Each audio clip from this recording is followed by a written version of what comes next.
Bom, bom dia, boa tarde, boa noite, pessoas. Hoje é sexta-feira. Eu tô me sentindo um caco. Tô muito cansado. Semana inteira acordando muito cedo, dormindo meio tarde, não tendo tempo pra muita coisa, não conseguindo comer direito, porque... Ido, né? E isso aqui foi só a primeira semana de aula. Eu não vou sobreviver. Ai, ai. Eu tenho que comer direito, cara. Não tá dando certo não esse negócio. Tem que começar a comer melhor. Se eu não comer, eu não vou conseguir aguentar o tranco. Tá muito ruim de fazer os horários do almoço. Tá tudo contramão, tudo contramão. Mas aí esse vídeo aqui é mais um dos vídeos, né, esporádicos agora, porque não dá pra gravar muitos, né? Eu tô com pouquíssimo tempo livre pra fazer isso. Então vai sair no máximo uns 2 vídeos por semana, e olha lá, se eu consigo, né?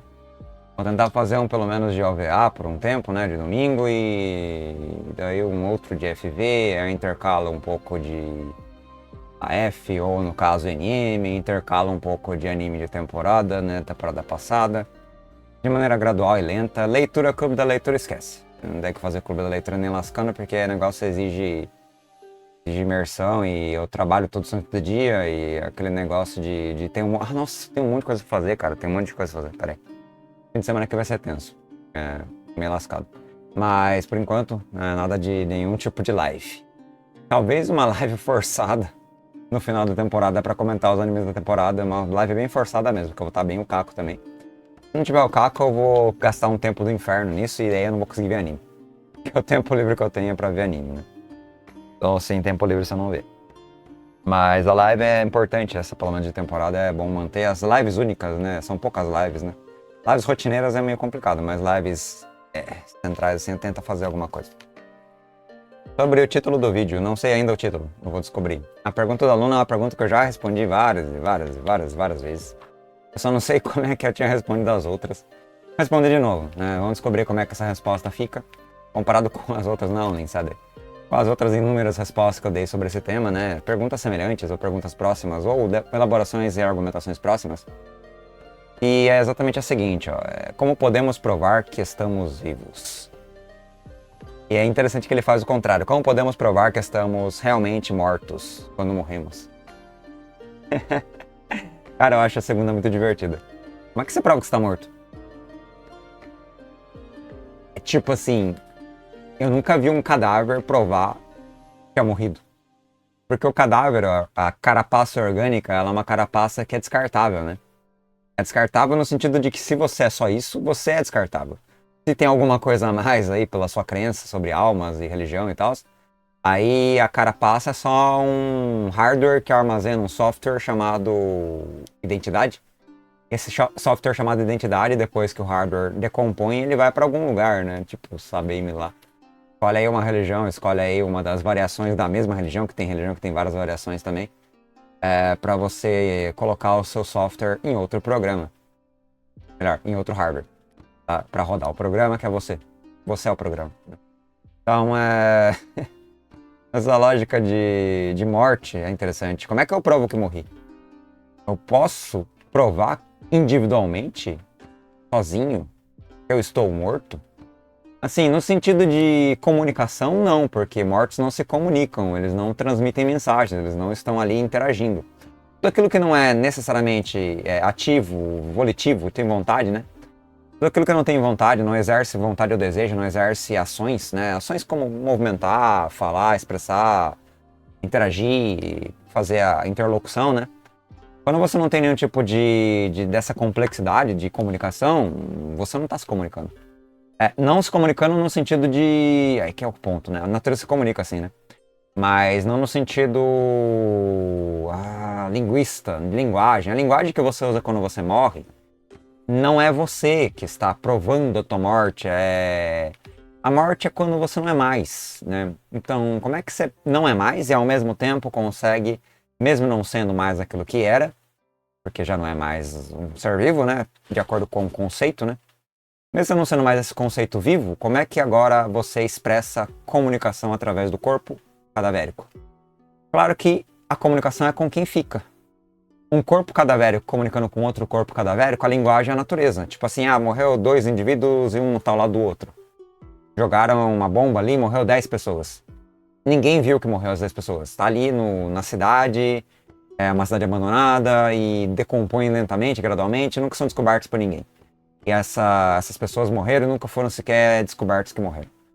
Tipo, quando não sobra nem osso, ou não sobra nenhum registro, ou sei lá, se sobrar não vai ser rastreável a origem, né? A origem do indivíduo, né? Do indivíduo corpo, né? Porque DNA, essas coisas vai pro saco também, né?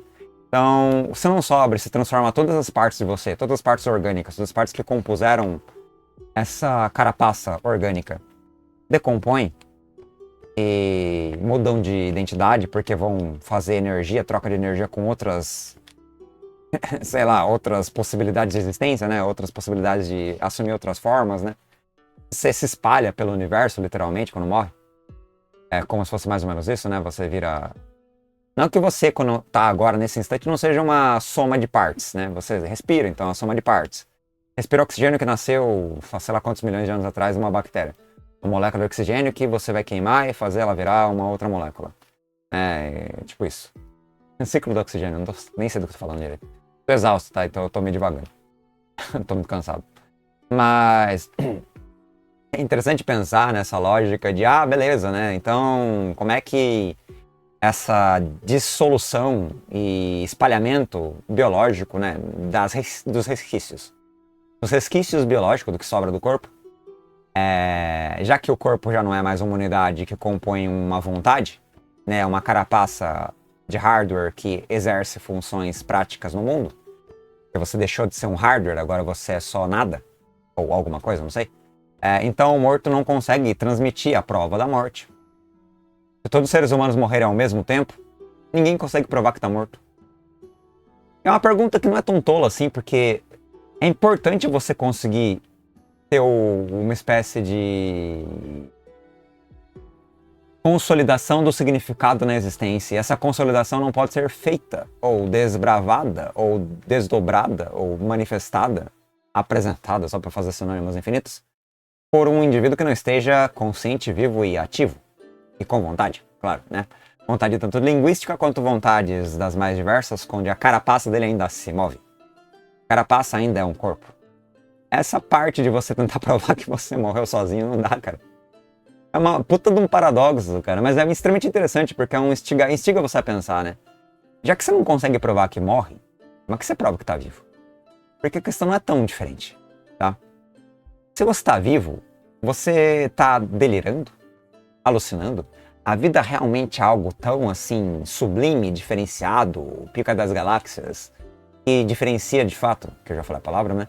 E de algum modo torna você especial ou capacita você para um procedimento de existência digno e valorado, significativo? Não sei. Eu não sou o tipo de pessoa que dá muita profundidade para a vida, né? Apesar de eu também não querer morrer. Não sei lá também, eu não sou muito fã de vida também. Vida dói pra caramba, a vida machuca. Aliás, um dos pontos de vista para você provar que tá vivo é sofrer. Né? Sofrimento é uma argumentação de, eu estou vivo. Eu sinto, corporalmente, eu estou, de algum modo, abatido, né? Por estímulos dos mais diversos que o hardware e o software, que eu não sei se existe, mas teoricamente o hardware, pelo menos, direciona, né? Guia, né? Como se fosse um líder, né? O corpo lidera a sua existência, né? Ou a existência do corpo, nas suas características, lideram as suas consequências. E você vai desenvolvendo e desdobrando todas essas consequências, né? Que chama-se vida, né? E chama-se vida porque você corre atrás da sobrevivência o tempo inteiro. Você tá respirando agora, eu também tô. Então estamos correndo atrás da sobrevivência. A gente pode prender o ar, a gente vai acabar não conseguindo manter o ar preso, né? Ou a gente pode pular numa piscina, e aí não vai ter ar para respirar, e aí sim, não é nem manter ar preso, é não ter ar para respirar, e você morre. Afogado, né? Por falta de oxigenação e de, enfim, de estímulos os mais diversos para manter o seu metabolismo funcionando, né? Que é como se fosse uma máquina no corpo, né? Em parte, se uma parcela para de funcionar, que é a parcela do combustível, o carro não anda, ou o corpo não anda.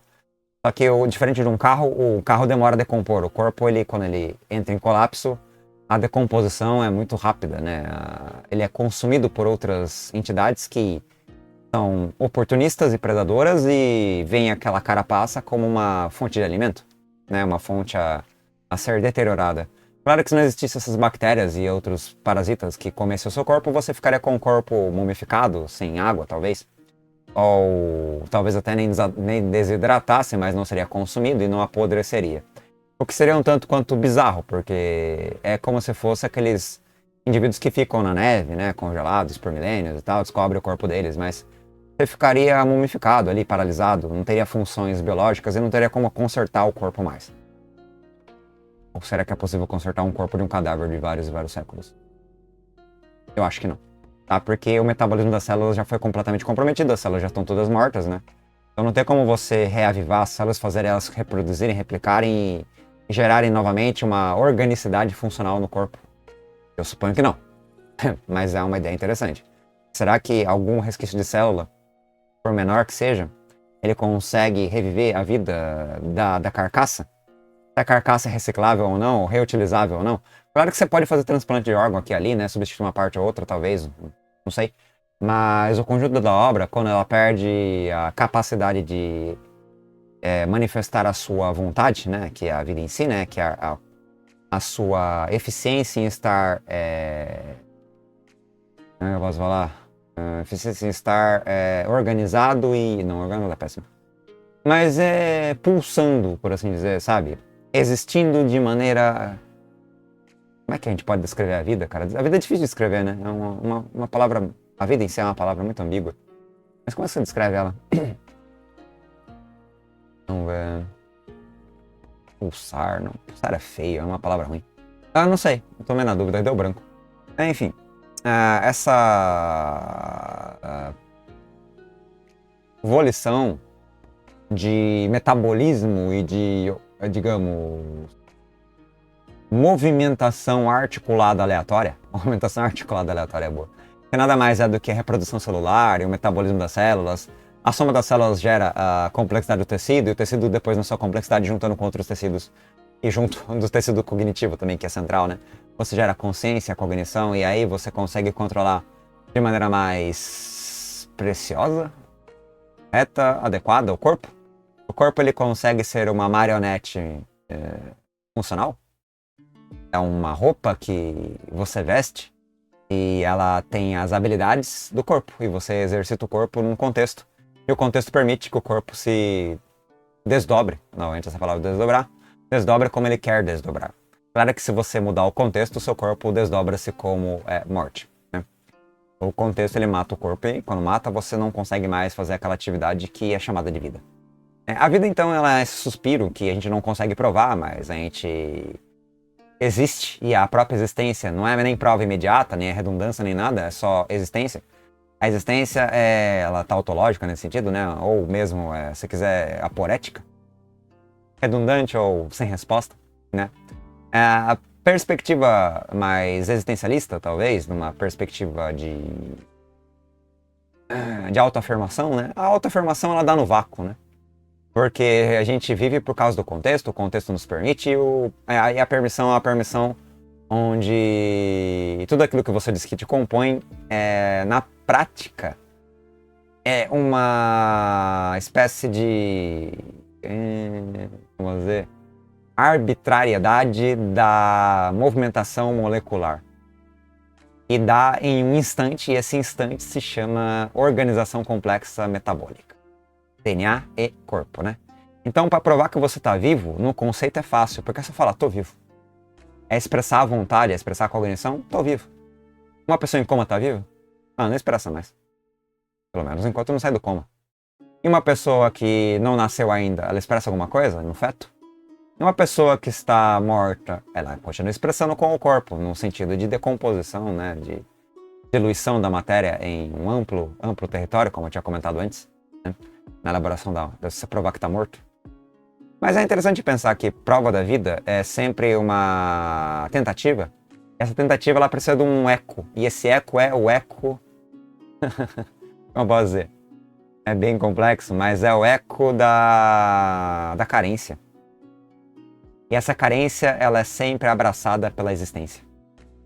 Todo mundo que é carente, a existência abraça. Ela abraça em possibilidade de permanência por leves períodos de tempo, ou impermanência até que dissolva. Impermanência até que dissolva quer dizer que você está sempre em degradação, está sempre em decomposição, mas a sua decomposição ela é gradual, que nem o envelhecimento, né? Que nem a parte de ter uma forma que vai mudando e desgastando e depois evaporando, né? Literalmente evaporando às vezes. E essa forma ela é transitória, então essa permissão da existência é uma permissão extremamente efêmera. É um piscar de olhos de um capricho da complexidade da matéria. Ou, não sei, algo do gênero. A gente pode nomear como bem entender e dizer que é vida, mas temporalmente, existencialmente falando, não é, sabe? A gente até chega naquelas análises que, não, porque o planeta Terra e o modo como o planeta Terra gera vida, e essa vida abundante, e tem complexidades das mais diversas, em células das mais diversas, que fazem N coisas e transformam a natureza de N coisas, e moldam as coisas de N coisas, é mais complexo que a galáxia inteira, porque a galáxia tem regras físicas fixas. Regras fixas da física que norteiam o seu comportamento. Como se a gente entendesse alguma coisa de galáxia. A gente sempre tem uma teoria do conhecimento. Essa teoria se torna uma verdade aceita convencional. Essa verdade aceita convencional nomeia as coisas e explica realidades. Só que a explicação sempre é uma tentativa. E essa tentativa ela se torna uma regra e uma verdade. Essa verdade se torna um pilar de sustentação, uma base, um modo de você ter um significado na vida, né? E quando a gente explica é um pouco de egocentrismo, talvez uma arrogância humana, né? Um antropocentrismo, não sei. Mas falar que a vida, ou a Terra, ou o modo como o comportamento nesse planeta é mais complexo que o comportamento em toda a galáxia é um tanto arrogante. Você pode pensar que um átomo de hidrogênio não é tão mais simples do que, sei lá, um ser vivo que tem ali células, inúmeras moléculas, proteínas, faz metabolismo, replica células, replica o corpo, faz uma cópia, reproduz, não sei, de algum jeito, né? É clone, né? Na verdade é clone, bactéria é clone. Aí as células podem ter variação genética, reprodução assexuada. Não, assexuada é bactéria. Sexuada e variação genética, otimização de mutações para adaptação no ambiente, e essa adaptação gera uma eficiência ainda maior na sua busca por existência. Mesmo que seja uma existência parcial, efêmera e transitória. Cara, eu adoro essas perguntas de por que eu estou vivo? Eu estou vivo. Como provar que eu estou vivo? Eu não sei provar, cara. Eu não sei se estou vivo. Eu não sei, cara. Uma palavra tão vazia. Podia ser outra palavra, podia ser outra cultura, podia ser outro entendimento e, para além de toda a descrição cultural milenar humana, ia ser certo também. Ou errado, não tem certo e errado no fim, né? É só uma tentativa. Tudo é uma tentativa e tudo é um acerto, e esse acerto nada mais é do que uma possibilidade efetivada que se manifesta infinitamente em todas as possibilidades efetivadas ao mesmo tempo, como se o universo fosse completo e jamais indivisível. E tudo aconteceu ao mesmo tempo, e o tempo seja apenas uma ilusão e uma alucinação da sua transitoriedade sensorial. E você pensa que o tempo passa em partes, mas na verdade ele é o todo, e o todo é toda essa coisa que aconteceu na existência inteira, em um único instante. E não tem mais tempo. Mas isso é uma teoria, tá? Tem inúmeras teorias da física, da cosmologia, que vai tentar explicar a realidade de N modos. Nenhuma é correta. Nenhuma é absoluta, nenhuma é definitiva. A menos que você queira escolher uma. Aí você escolhe, defende ela até com unhas e dentes, até a morte, e você morre, vira osso e a sua teoria vai junto. Ou a sua verdade vai junto. E quando todo mundo morrer, a verdade todos vão junto. E daí não tem mais verdade, não tem mais conceito, não tem mais vida, não tem mais morte, não tem mais galáxia, não tem mais nada. Aí o nada é tudo. E o tudo é a expressividade da existência, e o tudo não tem consciência. Ou tem. Eu não sei se tem outros tipos de complexidades orgânicas ou não orgânicas, inorgânicas mesmo, matéria mesmo, que se manifesta consciente. Seria muito interessante conversar com uma pedra. Eu gostaria de conversar com uma pedra um dia. E ela respondesse, eu entendesse a linguagem, a gente consegue fazer uma prosa. A gente perguntava ali, fazia uns dilemas e tal, uma troca de ideia bacana. Bacana, um interlocutor bem diferenciado, né? Não orgânico. A gente conversa com um cachorro, com um gato, com um pássaro, com um peixe. Com tudo que de algum modo tem vontade, a gente conversa, tá? Até com vegetal, planta. É uma conversa um tanto estranha, né? Você fala com a planta interage com a onda sonora. E responde com a sua existência sensorialmente percebida pela gente. E ela, quando você interage com ela, você causa consequência nela. Quando ela interage com você, ela causa consequência em você. Se você come a planta, ela é venenosa, você morre. Se você arranca a folha dela e o caule dela, a raiz dela, você mata a planta. Ou você pode cultivar um bonsai. O que é legal. Eu queria cultivar um bonsai um dia. Mas acho que eu não vou fazer isso, porque eu não tenho noção de como que faz esse negócio. Aliás, eu tenho que costurar minhas meias. Estão rasgadas. Nossa, que divagação absurda do nada. Enfim, é isso, tá? Esse foi o vídeo de como provar que eu estou vivo e como provar que eu estou morto. Uma puta de um fluxo de pensamento aleatório. Completamente à deriva. E eu tô exausto, eu tô pensando e falando ao mesmo tempo, eu não tenho a mínima ideia do que eu tô dizendo, eu tô só falando. Mas é divertido, eu gosto. Eu gosto de pronunciar essas coisas aleatórias e o pensamento vai fluindo. É que é pensamento? Também não prova que é pensamento, é só fala aleatória, com significados que vão se somando num quebra-cabeça infinito. Que as pessoas aparentemente, parcialmente, captam e nutrem-se através disso. E eu causo impacto nas plantas e em vocês também, através da minha fala. Vai ver que eu acabei de causar um cataclisma apocalíptico numa planta porque eu estava falando com a parede sobre a vida e a morte. Ou a percepção da vida e a morte, né? A prova da vida e da morte, pra ser mais exato. E é isso, esse foi o assunto do dia. Tirado por uma questão de um aluno que foi genial. Cara, essa pergunta é muito boa. Genial mesmo. Eu não sei se a prosa foi legal, mas também, tô de boa também. Fiz o que dava, não sei como é que tá minha voz, eu tô só o caco. Quero dormir. Mas eu tenho trabalho pra fazer. Ai, Jesus. E essa, uma penca de coisa. E é isso, galera. Obrigado pela presença. Até a próxima. A gente se vê no próximo Filosofia Viva, Filosofia Marginal, com temas aleatórios. Ou meus, ou dos alunos. Eu não sei se tinha algum tema meu que eu nem pesquisei aqui no meu computador pra ver. Talvez tivesse, eu pulei. Depois eu faço, se for o meu. Eu não tava pensando em nada assim profundo. Tirando o sofrimento do dia a dia, eu não tava pensando em nada profundo. Mas é isso. Até depois. Falou, galera.